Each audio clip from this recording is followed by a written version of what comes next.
We are going to go behind enemy lines for everything you need to know about this matchup between the Miami Hurricanes and the Texas A&M Aggies. You are Locked On Canes, your daily podcast on the Miami Hurricanes, part of the Locked On Podcast Network, your team every day.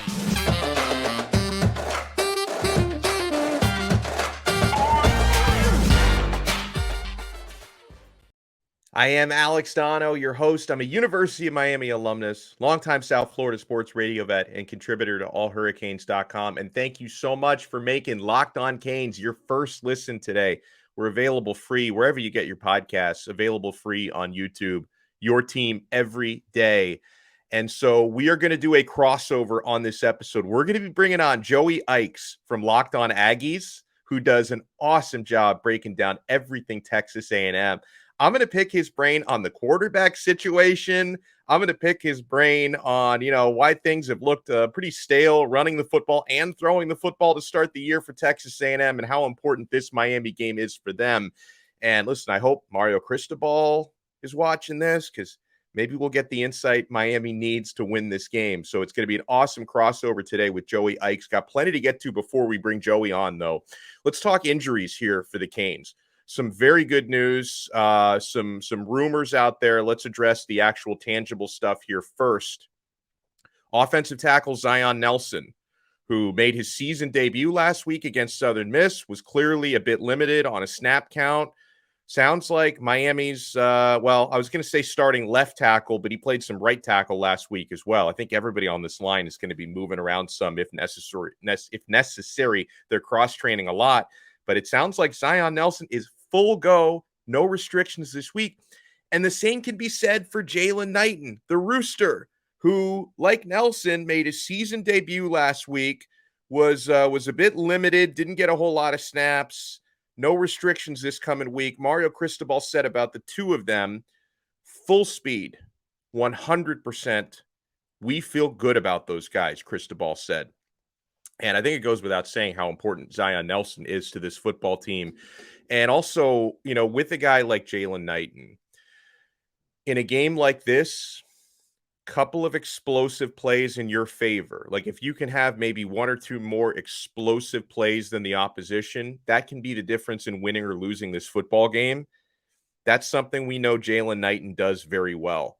And he's the type of weapon where you could even line him up in the slot, catching passes out of the backfield. He can make as big of plays in the passing game as he can in the running game. So Jaylan Knighton, this is a guy, when you're talking about opening the playbook this week, which we're all hoping and expecting Josh Gaddis to do, because it's been very vanilla the first two games. But when you're talking about opening the playbook, doing that and finding creative ways to get people like Jaylan Knighton and Brashard Smith the football, I think is going to be paramount this week. So look out for Jaylan Knighton. He can be a key in this game. Now, when it comes to like the actual conventional running back, I wouldn't be surprised if Thad Franklin gets quite a bit of snaps in this game simply because of his size. He's going to be important in pass protection because when you're talking about facing edge rushers on Texas A&M side that are bigger and stronger and faster than what you faced so far from Bethune-Cookman and Southern Miss,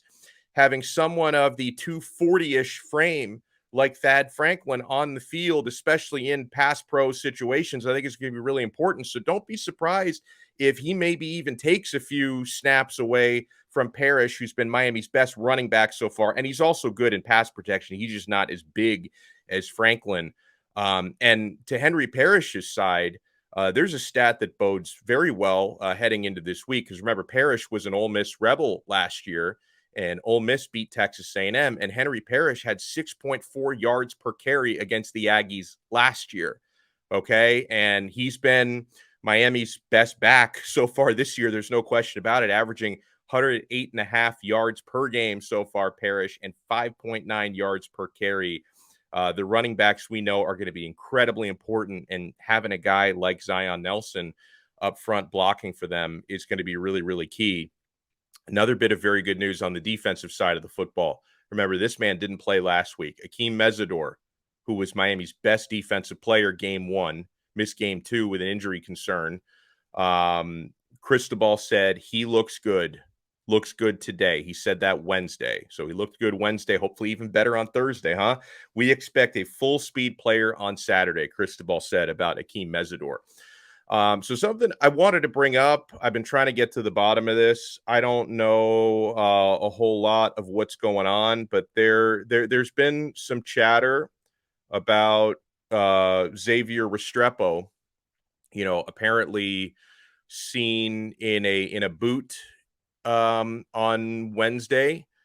And there's some buzz that maybe he's questionable. Now, I don't know what's going on here, if anything. And obviously, we know he's been one of Miami's best offensive players to this point. And until proven otherwise, I'm expecting him to play.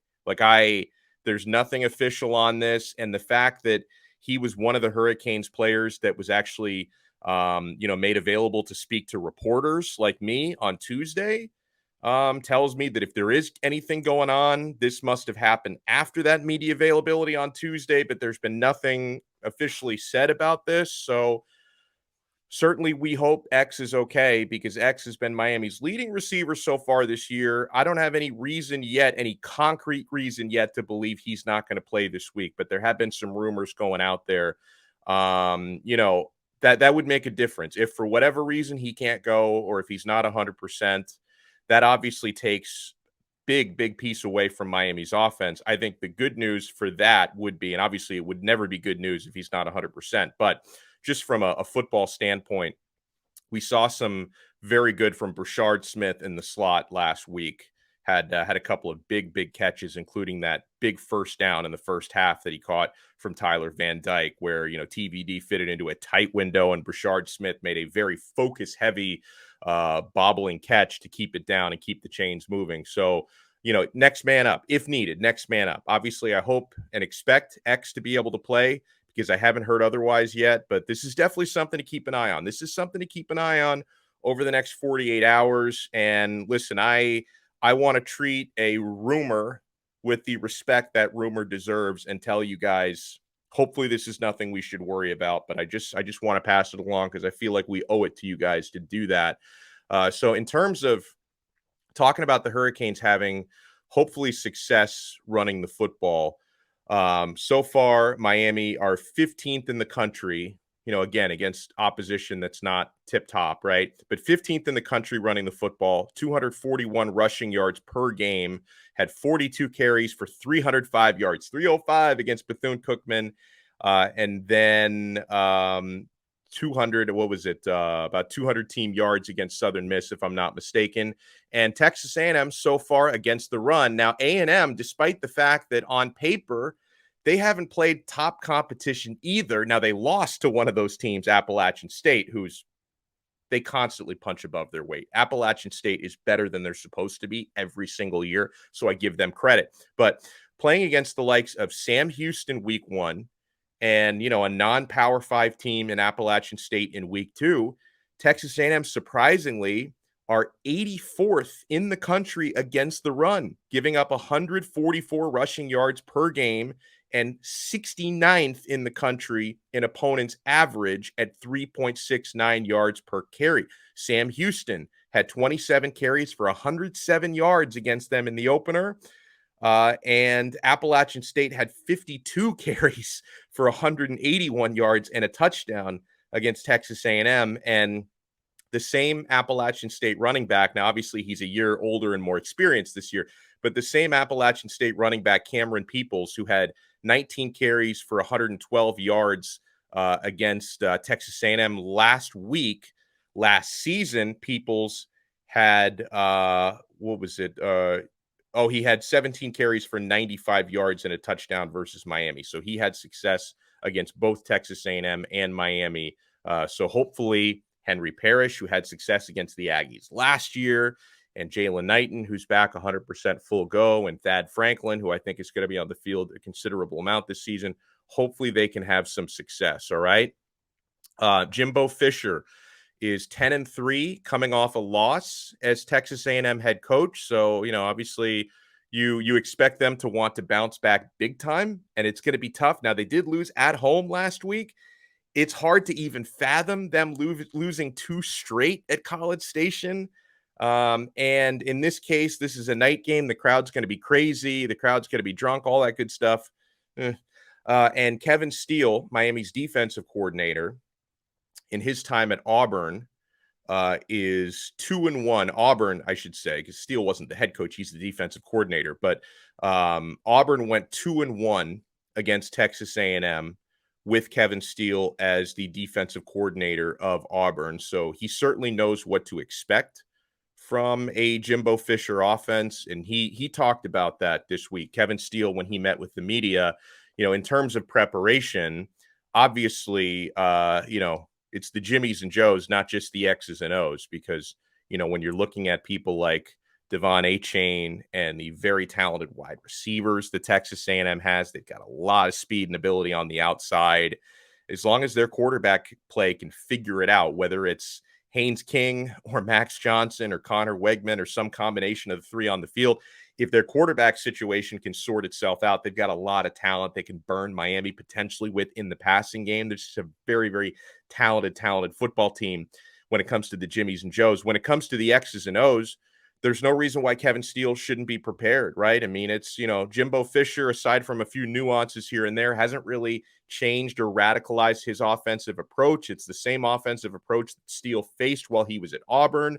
And it's basically the same offensive approach that Miami used to face when he was at Florida State. And hey, the last time Miami faced Jimbo Fisher, got a W.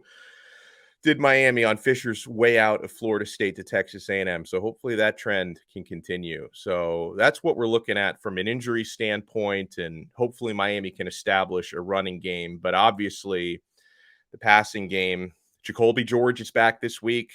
He's not coming back from injury. He's coming back from suspension. So he's 100% healthy. Hopefully he's motivated to make up for lost time and get a couple deep balls down to Jacoby George. Jacoby, he averaged 26.2 yards per catch last year. Let's get a couple of explosive plays to Jacoby George. And when we come back, speaking of explosive plays, this guy has an explosive show every single day on the Locked On Podcast Network. We're going to talk Texas A&M with Locked On Aggies host Joey Ickes, get the skinny on their quarterback situation and all the matchups. So keep it locked right here to Locked On Canes. And guys, make sure you are like me and you're checking BetOnline every single day. BetOnline is the fastest, easiest place to check in on all the trends and action. You want all the betting information you need when it comes to college football.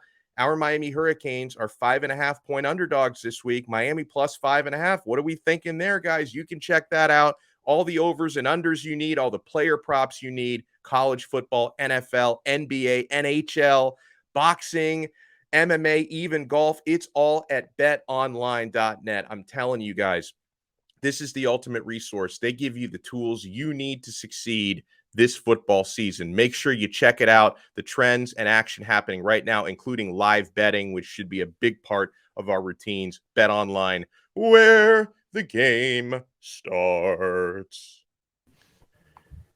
Yo, Joey, I got to ask you the $1 trillion question this week.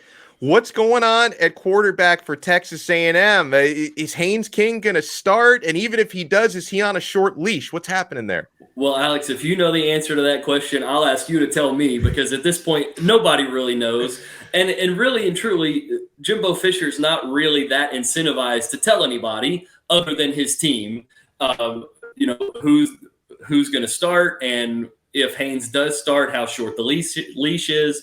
Because with the uncertainty does come a little bit of, some gamesmanship and stuff like that. I would assume that Haynes King probably gets the start, but I would also assume that the leash is quite short in this scenario because, we sort of a lot of us sort of made fun of Steve Sarkisian whenever he said this about the Alabama game, whenever he said, you know what, this is just another game, win or lose, this doesn't change anything about our goals for the season for what we want to, where we want to be in December. And, App State's a little bit of a different opponent than Alabama is, but the same sentiment holds true, is that if A&M takes care of business and runs the table for the rest of their schedule, they still wind up in the SEC championship game looking at the possibility of a college football playoff. And so as, borderline humiliating as it was to take that loss against App State, and as much of a setback as it feels like, everything that they want for the season is still out in front of them. And so I think Haynes King probably gets the start because I still think Jimbo Fisher feels like Haynes gives him some upside and some playmaking ability that he probably doesn't have in Max Johnson, while having some more experience in the system than what he has with 5-star freshman Connor Wigman, who probably has the highest upside of all three of them. And so I bet it's probably Haynes King who starts, but I bet the leash is pretty short if there starts to be some panic or some mistakes or things like that. I would be shocked if we don't see Max Johnson run out there in that situation. You guys are lucky, though. You guys don't have quarterback controversy down there in South Beach in Miami. You guys have Tyler Van Dyke, who is coming off of a couple of really great years, played really well at the end of last year, and it seems like he's off to a pretty good start this year too. Tell me about Tyler Van Dyke and what A&M fans and the defense need to be looking out for when he drops back to pass and when he's under center. Well, and that's so interesting, Joey, because Miami so far in their first two games, the offense has been very vanilla, and I believe they are planning on opening things up quite a bit. And I say that because watching fall camp, they did run quite a few RPO snaps, and we haven't really seen that at all in Miami's first two games. And it's been a very run-heavy offense so far. And I think they'd like to establish the run, obviously, but I think they're going to be a little bit more aggressive taking shots downfield because they haven't been very aggressive so far. And as far as Tyler Van Dyke goes, going back to last season, he tended to actually have his best games when the lights were brightest. Night games, especially road night games, he had an awesome performance against a good North Carolina State defense last year.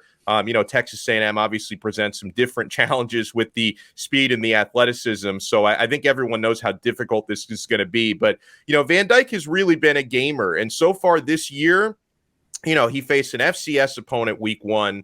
So I don't know how much you can really read from that, but he was pretty much flawless against Bethune-Cookman the opening week.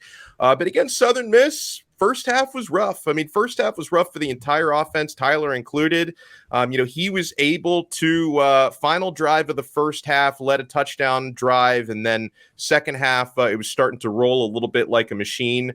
He's had the same strengths from last year. The accuracy's been really good. The deep shots have been good. You can question some of his decision-making because had a couple of poor throws against Southern Miss. And I really think as far as Tyler Van Dyke goes, he is making his own personal progressions from last season where he's becoming stronger and more of a leader this year. I think the big questions, though, really rely on his wide receiver core because Miami lost their top 2 wide receivers from last year. And then so far this season, Joey, the guys who's really been stepping up for Miami is Xavier Restrepo, Tyler Van Dyke's roommate, the top slot receiver. And then today, and I hope like Jimbo Fisher isn't watching this because we're kind of wondering what's going on today because there's starting to be some buzz and some rumors about a potential Xavier Restrepo injury. So I don't know for sure if that's going to affect his status for Saturday.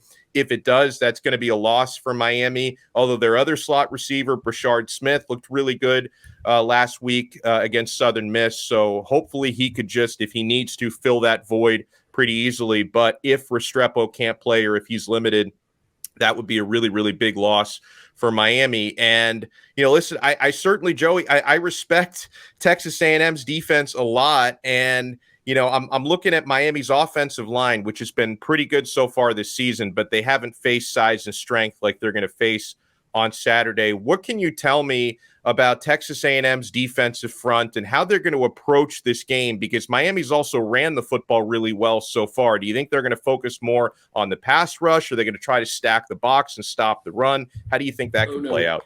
Yeah, I think from A&M on the defensive standpoint, on the defensive line, like you said, there's a ton of size there. And part of the problem against Appalachian State for this defensive front that led to them sort of being able to go 3 yards in a cloud of dust up and down the field over and over was 2 of A&M's best defensive tackles were out of the game with injury. Both McKinley Jackson, who was the best defensive lineman in fall camp, missed the game with an injury. And then Walter Nolan, who was the number 2 recruit in the country in the 2022 class, missed the App State game as well. So that's 600 pounds or 630 pounds worth of beef that was missing. And A&M still had plenty of size and skill to be able to run out there, but they just didn't have the depth that they would normally have because they were missing both of those two guys, and they're also missing a 5-star defensive end who is going to be a big part of the A&M team as they get rolling. And they were missing 3 out of maybe the 10 or 11 guys that they envisioned coming into the season would be a big part of their rotation up front. But yes, they're gonna bring a lot of size inside, especially McKinley Jackson. We believe is going to play this week. So he and Isaiah Rakes are sort of the two guys who are going to play inside on rundowns, and that's about 650 pounds worth of man in there, and they're both really good athletes too. And then Shamar Turner is a defensive tackle who plays sort of the 3 technique, the other defensive tackle that's not the nose tackle during pass rush situations, and even he's 305 pounds and really crazy athletic and all that kind of stuff. So inside, A&M is going to be really good, especially if they get that added depth by adding the top of the depth chart back in. They do have some really good edge rushers. Fidel Diggs is a really good edge rusher. Tumis Adelaide, I always struggle with his name. I got to learn it. Nailed it. There we go. I always struggle with his name, but he's a really good player also. And then they have a guy, Levius Overton, who was a 2023 classified recruit who reclassified in like February to the 2022 class. So he should be a high school senior right now, and he's playing more snaps than just about any other of the true freshmen from 2022. So he's an 18-year-old kid who, like I said, should be a high school senior right now and is playing, a lot of snaps in the defensive line rotation for A&M. So he's a guy to watch. He's super impressive. He's super young and raw as a result, but he's super impressive, really athletic. So yeah, they're going to be, and I could just imagine the level of focus that these guys have put this week on just being extremely solid up front against the run, because of what Miami's done over the course of the last couple of weeks in the running game, but B, what happened to them last week in terms of the way App State was able to move the ball. When they needed to run the ball, they were able to run the ball, and they broke off the big one at the end of the game that wasn't super, super important at that point because of the way the game was going. But on defense for Miami, A&M's had their own some offensive line issues. They've been missing their returning starter at center, who was an all-SEC freshman player last year, has missed the first 2 games with mono, and we think he's going to be back for at least – yeah. They called it an illness the first week, and we're like, okay, he missed the first game with an illness. He'll be back next week. Then he missed another game, and we're starting to be like, okay, what does he have that's causing him to miss 2 weeks worth of football? It came out, I think Jimbo said it on Monday that it was mono that he would miss with. So he missed the last couple of games with mono. He should be back in at least some capacity this week. So hopefully, they'll get some stability back there. Talk to me about that Canes defensive line and what you guys are working with there and what A&M has to deal with, because they've had trouble with Sam Houston State and App State. So I can only imagine with what the talent that Miami could bring, what might happen. Yeah, so far, Miami's defensive line, they're considered to be one of the strengths of the team. They had an incredible fall camp. They've had their ups and downs so far to start the year, but, players for A&M to really watch out for. Leonard Taylor, number 56 defensive tackle. The guy he's super disruptive. He led Miami in tackles for a loss last year. He had 2 or 3 TFL against Southern Miss this past week.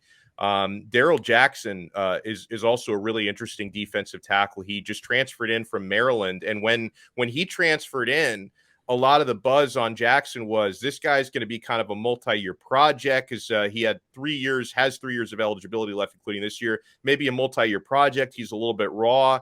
He's taken really strongly to Miami's coaching, and I had good feelings about Jackson coming in. He's number 6 because the guy's 6'6", over 300 pounds, playing defensive tackle, super athletic, and he's actually he's kind of hit his stride earlier than people expected. He's been a starter. He's been super good. On the outside, I think one of Miami's better pass rushers. Speaking of, guys who should probably still be in high school right now, I think he is technically, he didn't reclassify. He's a 2022 guy, but he's still 17 years old. Wow. Nigel Kelly, an edge rusher out of out of Fort Lauderdale. He's had a nice start to the year, had his first career sack last week. Miami's got some experienced guys that I think need to play a little bit better, like Jafari Harvey, who's been, one of Miami's elder statesmen on the edge. I think he's going to hit his stride a little bit more. Another transfer guy, Jake Lichtenstein, who can play both inside and outside. He's had a nice start at defensive tackle. Antonio Moultrie. So there's a lot. And one of the things, Joey, with Miami is not every position group is like this, believe me. But on the defensive line, they're 3 deep at edge and in the interior. They've got 6 guys that they can rotate at tackle and 6 or 7 guys they can rotate on the edge. So they've been in good shape from that standpoint. The farther out you go from the defensive line, the more question marks you have. So once you get to linebacker, it's probably the thinnest position on paper. But Miami does have an experienced guy in Corey Flagg, who's actually a Houston, Texas native. So I'm sure he's going to have a lot of family and friends at this game. Oh, yeah. Number 11, where he's been playing really well to start the year. He doesn't look like much because he's about 5'10", undersized guy playing Mike linebacker, but he's very smart. Doesn't miss any assignments. I kind of wonder with him because he doesn't have the size and speed. How much is he going to get tested by Texas A&M's personnel? Because will his physical limitations come into play? And then the defensive secondary for Miami, it's been a mixed bag so far because there's a ton of talent there. You definitely want to keep your eyes on number 0, James Williams, who's one of Miami's best overall players, period. He can play safety. He can play some Sam linebacker. He just flies to the football. He's big, 6'5", heavy guy, makes big plays. Cam Kinchins, the other safety, has been really good. Tyrique Stevenson is probably the cornerback who's, probably whoever plays quarterback for Texas A&M probably won't be throwing in his direction too much. But there are other guys, though, in the defensive backfield who can get picked on a little bit. I think, Haynes King or Max Johnson are going to be looking for, where number 8 DJ Ivy is and where Malik Curtis is, a true sophomore who's been getting some playing time because the two of them they've missed some assignments in pass coverage. So there could be certain players that you guys go after. But I'd love to hear about Texas A&M's defensive secondary as well and the linebackers. Yeah, so it's funny you talk about the linebackers being the thinnest group on the Hurricanes depth chart because it's very similar at A&M. The defensive line's extremely deep. The secondary, I'll get to in a minute, also very deep, very talented. The linebacker group is probably the one group that up until the class of 2023, in recruiting standpoints, every year A&M is in the top 1 or 2 schools for one of these big top of the class 5-star linebackers. And every year for the last 4 or 5 years, that guy goes somewhere else. And it goes all the way back to like Malik Jefferson going to Texas. And now he's been in the NFL for like 3 or 4 years bouncing around the league. And so it goes all the way back there. And finally, this year they landed Anthony Hill, the big 5-star guy from Denton Ryan. But because of that position is probably the thinnest on the defense. There's not a 5-star linebacker running around for A&M like there are a couple of 5-star defensive backs and a few 5-star defensive linemen.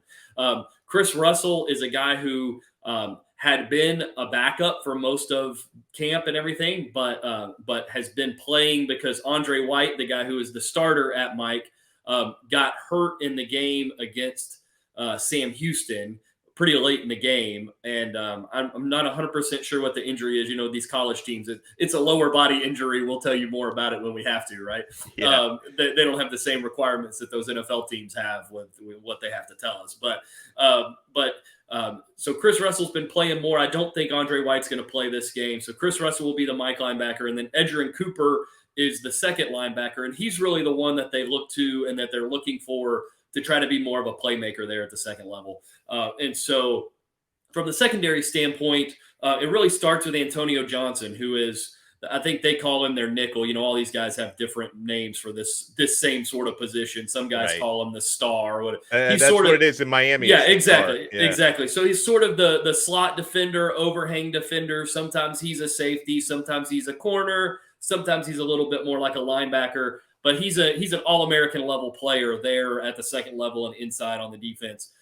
Outside, they've actually been missing a couple of their veteran corners. So a couple of the young corners, Denver Harris and Smoke Bowie, have been getting a lot of reps as true freshmen out there on the island, essentially, at outside corner. And then they've got the other leader of their secondary is Damani Richardson, who is the strong safety. And he's got a new running mate this year in Jordan Gilbert, who actually, I believe, has the only interception in the A&M secondary this year against Sam Houston. And so they've got a really deep group. There's a couple of guys who they expect to be back, even if they're sort of back in rotational roles that they would normally be full-time players. But they're going to get some of that depth back over the course of the next couple of weeks, and will continue to get better for sure.